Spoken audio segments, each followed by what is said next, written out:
ప్రార్థనతో ప్రారంభించుకుందాం. స్తోత్రం నైనా, స్తోత్రం స్తోత్రం స్తోత్రం స్తోత్రములు ప్రభా. మహాగణుడా, పరిశుద్ధుడా, నీకు వందనాలు.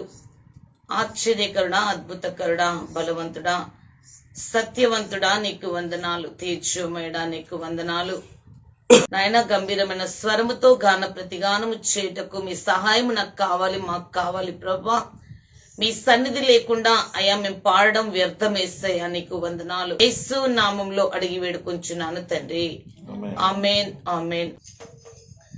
సర్వోన్నతుడా, నీవే నాకు ఆశ్రయ దుర్గము.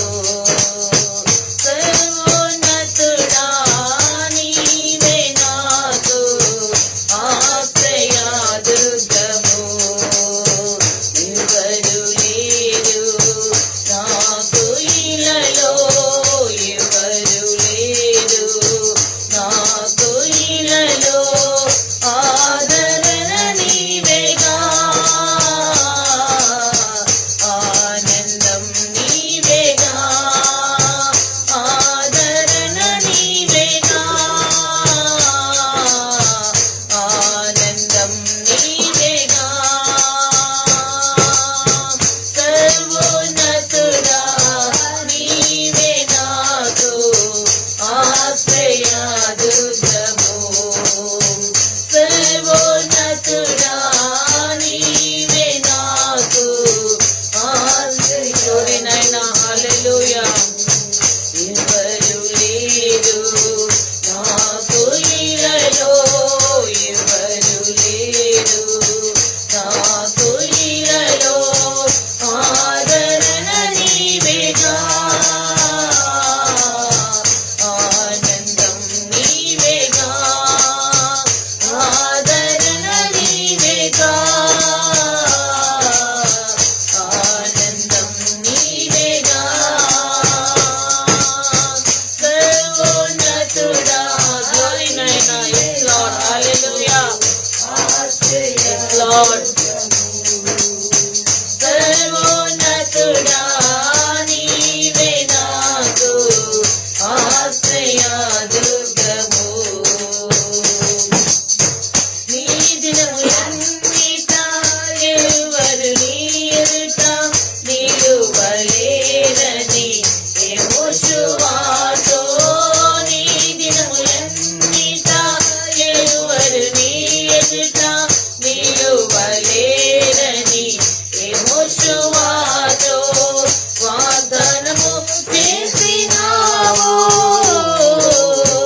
వాగ్దాన భూమిలో చేర్చినావు, వాగ్దానము చేసినావు, వాగ్దాన భూమిలో చేర్చినావు. సర్వోన్నతుడా, నీవే నాకు ఆశ్రయ దుర్గము. సర్వోన్నతుడా, హల్లెలూయా,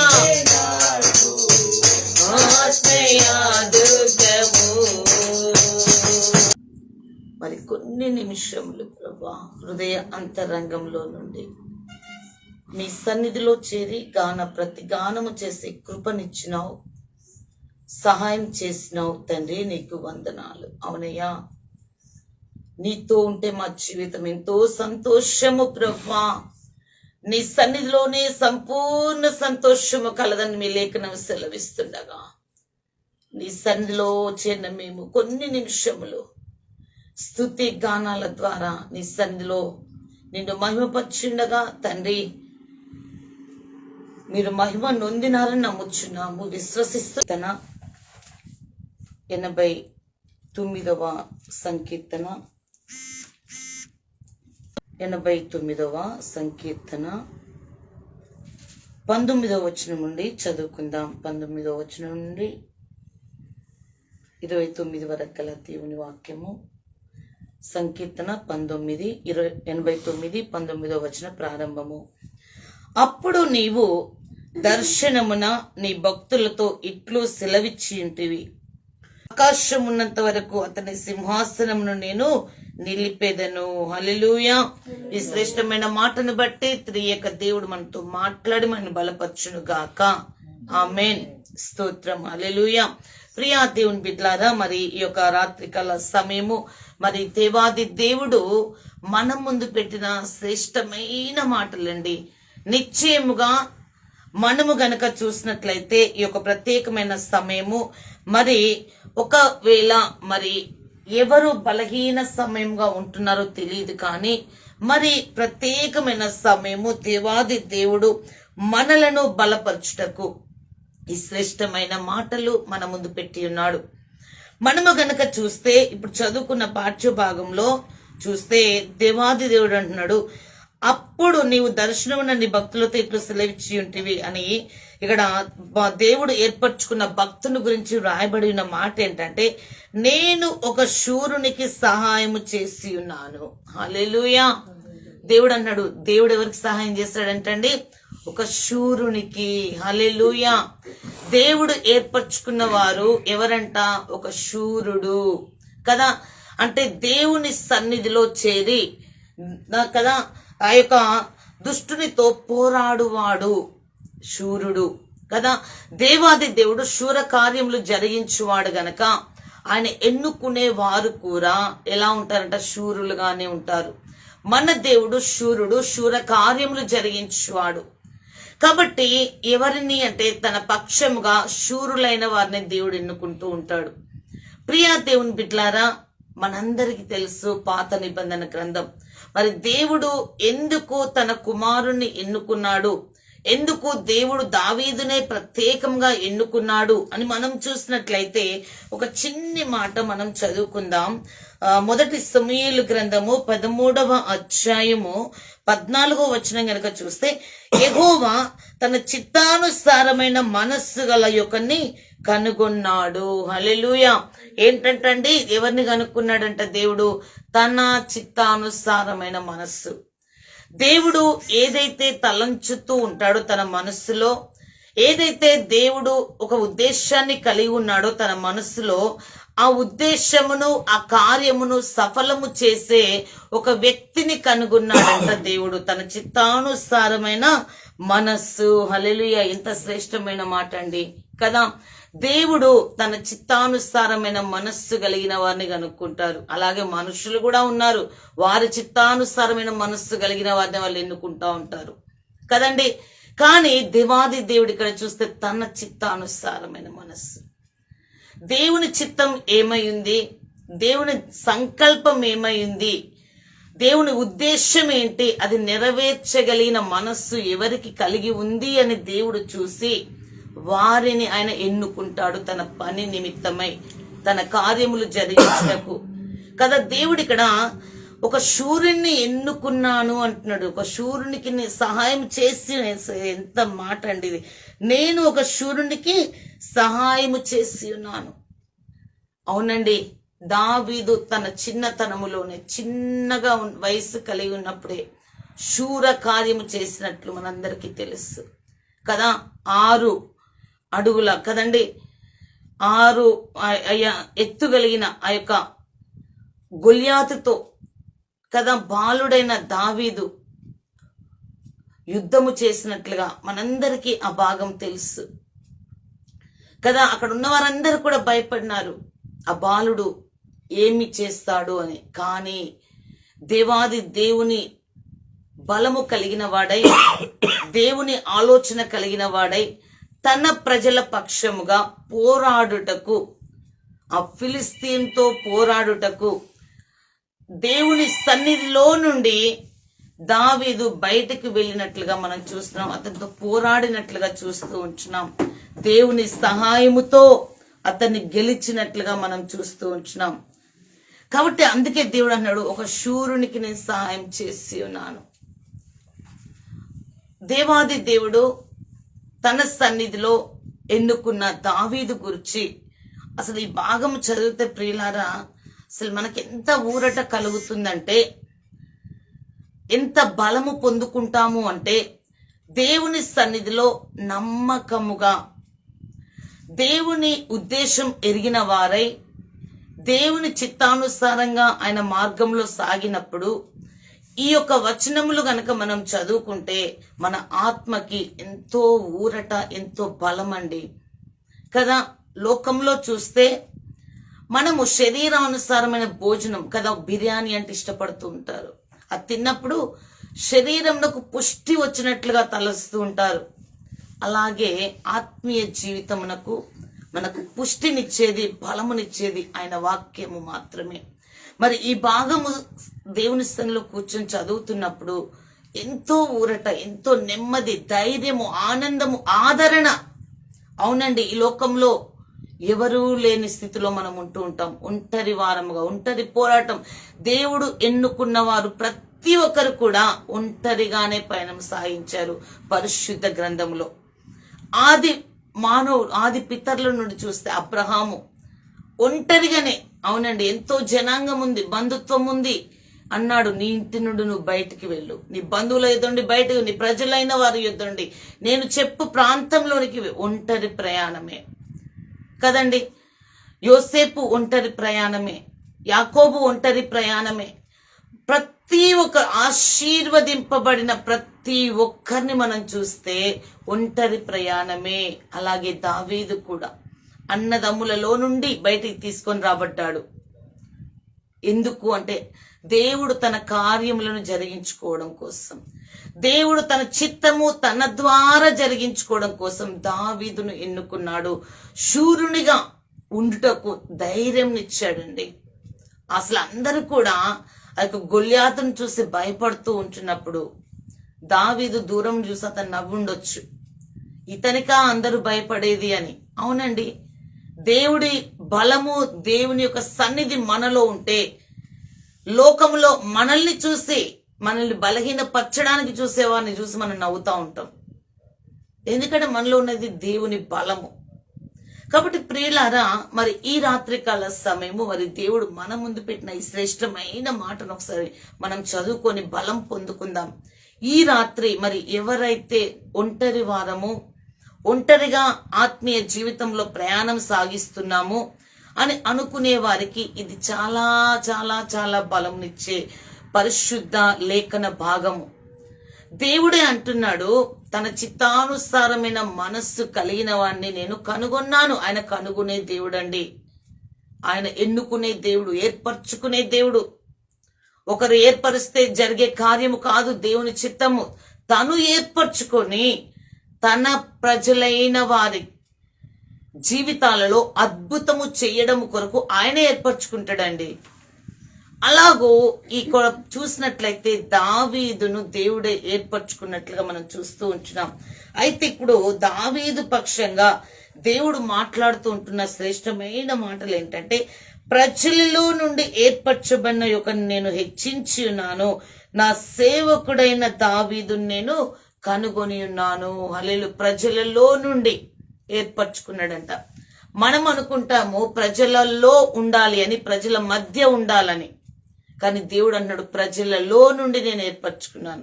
వారిలో నుండి మనం సపరేట్, ప్రత్యేకమైన జీవితం కొరకు ఆయన సపరేట్ చేసే దేవుడు అని ఈ లేఖనమును బట్టి మనకు అర్థమవుతూ ఉంటుంది.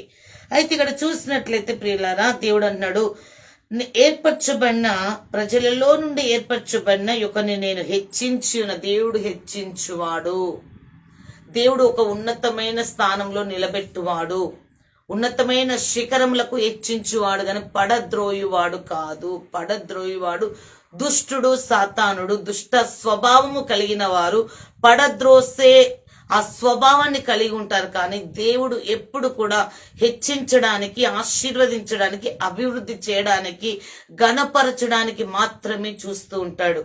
కాబట్టి ప్రియా దేవుని బిడ్డలారా, దేవుని చిత్తంలో మనం ఉండాలి. దేవుని చిత్తం ఉండి దేవుని చిత్తానుసారమైన మనస్సు కలిగి ఉన్నట్లయితే దేవుడు తన సన్నిధిలో హెచ్చిస్తూ ఉంటాడు. వ్యతిరేకమైన ఆలోచన కలిగి ఉంటే దేవుడు దూరం చేసేవాడుగా ఉంటాడు తన సన్నిధి నుండి. కాబట్టి ప్రియా దేవుని బిడ్డలారా, ఇక్కడ మనం చూసినట్లయితే నా సేవకుడైన దావీదును నేను కనుగొని ఉన్నాను అంటున్నాడు. అంతేకాకుండా కనుగొనిన దేవుడు ఊరికెళ్ళాడు, నా సేవకుడు అంటున్నాడు దేవుడు కదా. ఎంత అద్భుతమైన మాట అండి, నా సేవకుడు. అంతేకాకుండా నా పరిశుద్ధ తైలముతో అతన్ని అభిషేకించి నన్ను కనుగొన్న దేవుడు వదిలిపెట్టే దేవుడు కాదు, తన అభిషేకం ఇచ్చి నడిపించుకుంటాడు తన సన్నిధిలో తన చిత్తము నెరవేర్చడం కొరకు. అంతేకాకుండా ఇక్కడ చూసి నా చెయ్యి ఎడతెగక అతనికి తోడయ్యుండును, నా బాహుబలము అతన్ని బలపరచును. నా నా నా కదా, దేవాది దేవుడు ఎంత సన్నిహితంగా మాట్లాడుతూ ఉంటున్నాడండి. దావీదును ప్రేమించిన దేవుడు, ఏర్పరచుకున్న దేవుడు కదా. నా చెయ్యి అంటున్నాడు దేవుడు, నా చెయ్యి ఏంటంటండి ఇక్కడ, ఎడతెగక అతనికి తోడ. దేవుని హస్తంలో మనం ఉంటే చాలండి, దేవుని చూపుల్లో మనం ఉంటే చాలు, అది మనల్ని బలపరిచేదిగా ఉంటుంది. అంతేకాకుండా తోడునిచ్చేదిగా ఉంటుంది.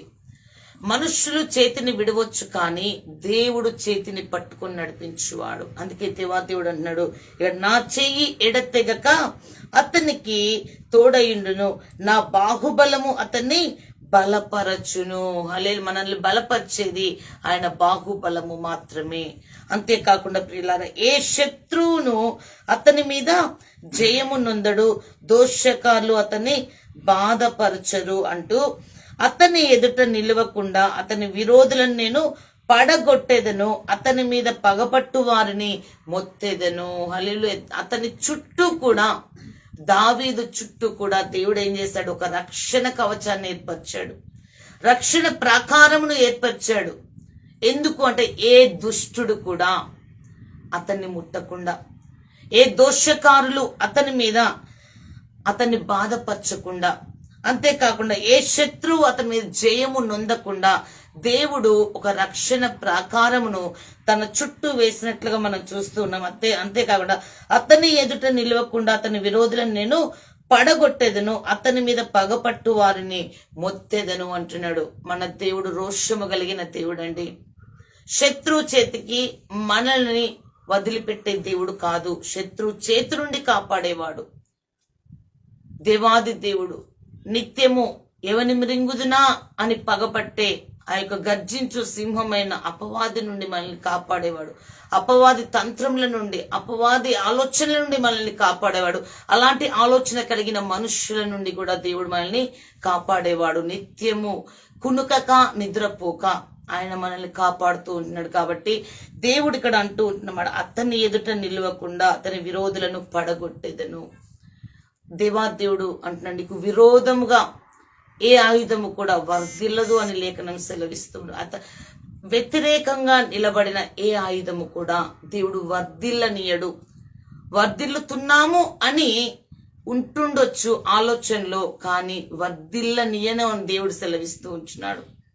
కాబట్టి ప్రియులారా, ఇది మన జీవితంలో నెరవేరాలంటే మనము దేవుని చిత్తానుసారమైన మనస్సు కలిగి, దేవుని ఏర్పాటులో మనం ఉన్నప్పుడు మన జీవితంలో కూడా దేవుడు జరిగించేవాడుగా ఉంటున్నాడు. దావీదు జీవితంలో దేవుడు అద్భుతం చేసిన దేవుడు. నా నా నా నా అని చెప్తూ ఉంటున్నాడు. అంతేకాకుండా ప్రియులారా, నా విశ్వాస్యతయు నా కృపయు అతనికి తోడయుండును. దేవుని కృప, దేవుని విశ్వాస్యత నిత్యము అతనికి తోడుగా ఉంటుందని దేవుడే సెలవిస్తూ ఉంటున్నాడు. ఇక్కడ మనుషులు మాట్లాడడం లేదు, కానీ దేవుడే తన సేవకుడైన తన భక్తుడైన దావీదును గూర్చి ఇక్కడ మనతో మాట్లాడుతూ ఉంటున్నాడు. అంటే ఇట్టి జీవితము దేవుడు మనకు కూడా ఇస్తున్నాడు, ఇచ్చాడు అని దేవుడు మనతో మాట్లాడుతున్నాడు. ఎప్పుడు అనంటే ఆయన చిత్తానుసారమైన మనస్సు మనము కలిగి ఉన్నప్పుడు, ఆయన చిత్తములో ఆయన సంకల్పము నెరవేర్చుటకు మనము దేవాది దేవునితో పాటు మనము నడుస్తూ ఉంటున్నప్పుడు. అంతేకాకుండా ప్రియులారా, ఇక్కడ నా నామమును బట్టి అతని కొమ్ము హెచ్చింపబడును అంటున్నాడు దేవుడు. సమస్తము కూడా దేవునికి మహిమార్థమై, దేవుని మహిమ నిమిత్తమై ఏర్పరచబడిన దావీదు కొరకు దేవుడు పలుకుతున్న మాటలు ఇవి. అంతేకాకుండా నేను సముద్రము మీద అతని చేతిని, నదుల మీద అతని కుడి చేతిని ఉంచాను. నీవు నా తండ్రివి, నా దేవుడవు, నా రక్షణ దుర్గము అని అతడు నాకు మొర్ర పెట్టును. అవునండి, మనం ఏమని మొర్ర పెట్టాలి అనంటే, తండ్రివి, నా దేవుడవు, నా రక్షణ దుర్గము నీవే. అవును, ఇందాక మనం పాడుకున్నాం, సర్వోన్నతుడా నీవే నాకు ఆశ్రయ దుర్గము. ఆయనే, ఆ సర్వోన్నతుడే మనకు ఆశ్రయ దుర్గముగా ఉండాలని, ఆయనలోనే మనము ఆనందించాలని దేవాది దేవుడు కోరుతూ ఉంటున్నాడు. ఇక్కడ దావీదు కూడా అంటూ మొరపెడుతూ ఉంటున్నాడంట. ఏమని అనంటే, నీవు నా తండ్రివి, ఆయనే మన తండ్రి మన తల్లి కదా. ఒకని తల్లి వాడిని ఆదరించినట్లు నేను వానిని ఆదరించేదను అంటున్నాడు. ఒక తండ్రి జాలిపడు విధంగా నేను జాలిపడుతున్నాను అంటున్నాడు దేవుడు కదండి.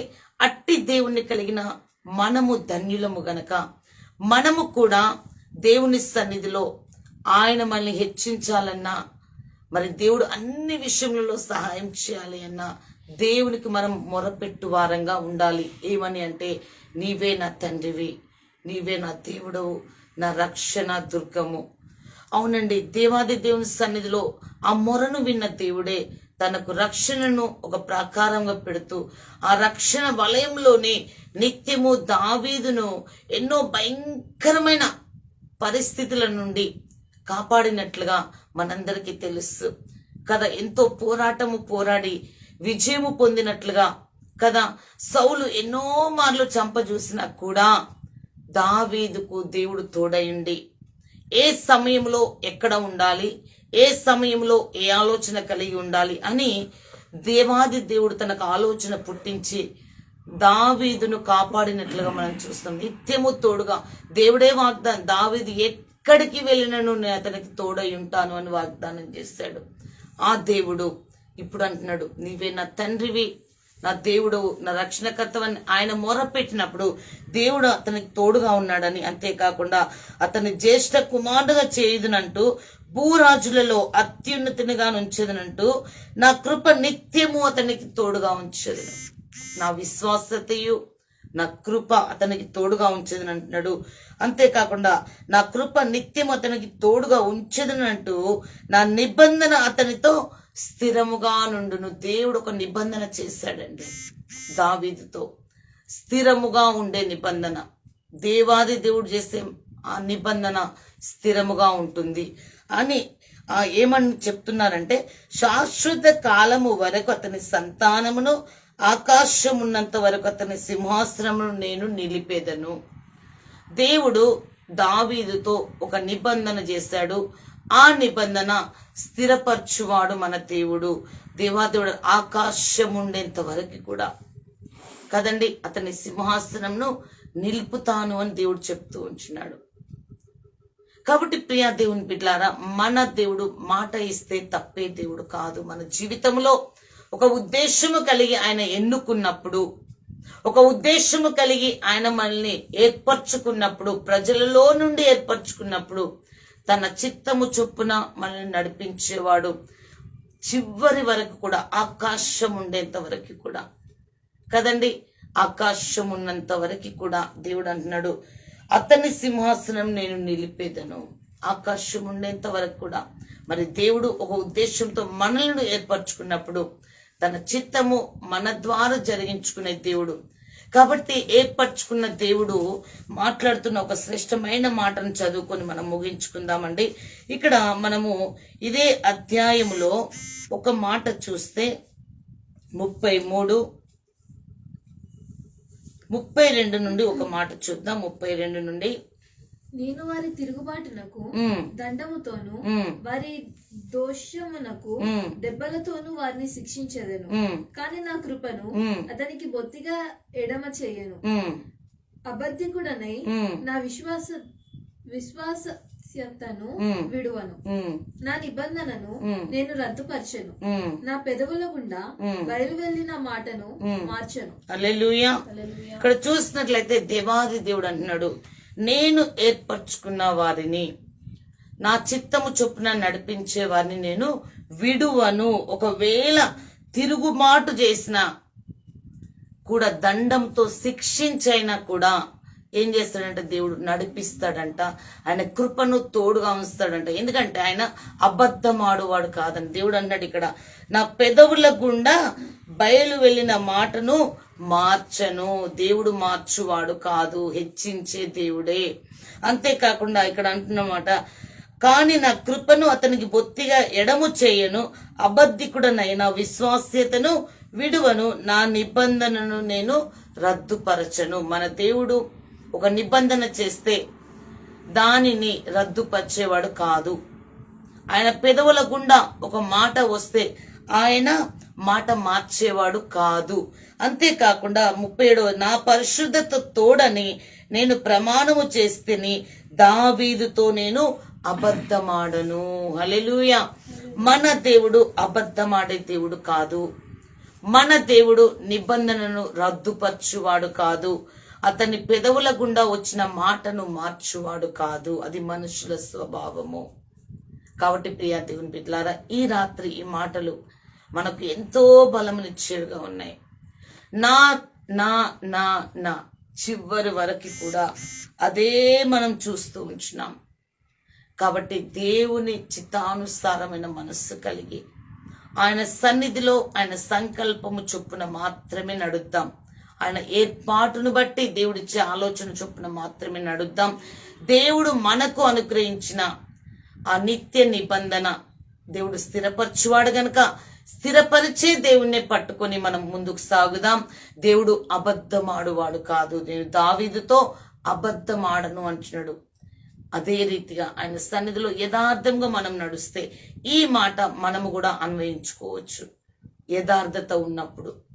కాబట్టి ప్రియ దేవుని బిడ్డలారా, అట్టి మనస్సు దేవుడు మనకును అనుగ్రహించి, మరి దావీదుతో ఉన్న దేవుడు నిత్యము మనతో కూడా ఉండి నా సేవకుడైన దావీదును అన్నట్టుగా మనల్ని కూడా ఏర్పరచుకొని తన సన్నిధిలో తన చిత్తానుసారంగా నడుపుటకు త్రియేక దేవుడు మనకు సహాయం చేయునుగాక.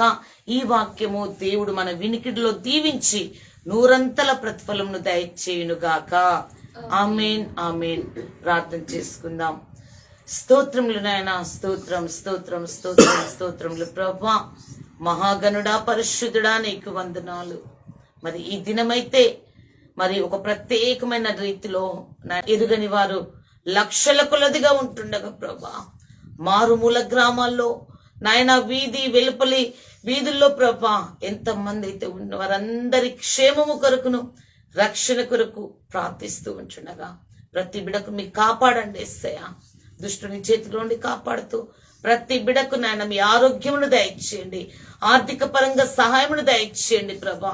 ఆయా ఉద్యోగంలో కొరకు ఎదురు చూసే వారికి ఉద్యోగములు దయచేసి, అయా పరీక్షల్లో ఉన్న దైవజనులందరి కొరకు నేను ప్రార్థిస్తుండగా నీ జ్ఞానము చేత నింపండి అయా. నీ చిత్తము చొప్పున నడిపించండి అయా. రోషముతో అయా నీ రాకడ అతి త్వరలో ఉంటుండగా ప్రతి బిడను సిద్ధపరచినట్లుగా విశ్వాసపూరితమైన మాటలు, అగ్ని వంటి మాటలు విడుదల చేస్తూ అంతరంగమును శుద్ధీకరించే మాటలు, అంతరంగంలో పరివర్తనను తీసుకొని వచ్చే మాటలను పుట్టిస్తూ అయా మీ సేవకులను మీ బూరలుగా వాడుకోనండి ప్రభువా.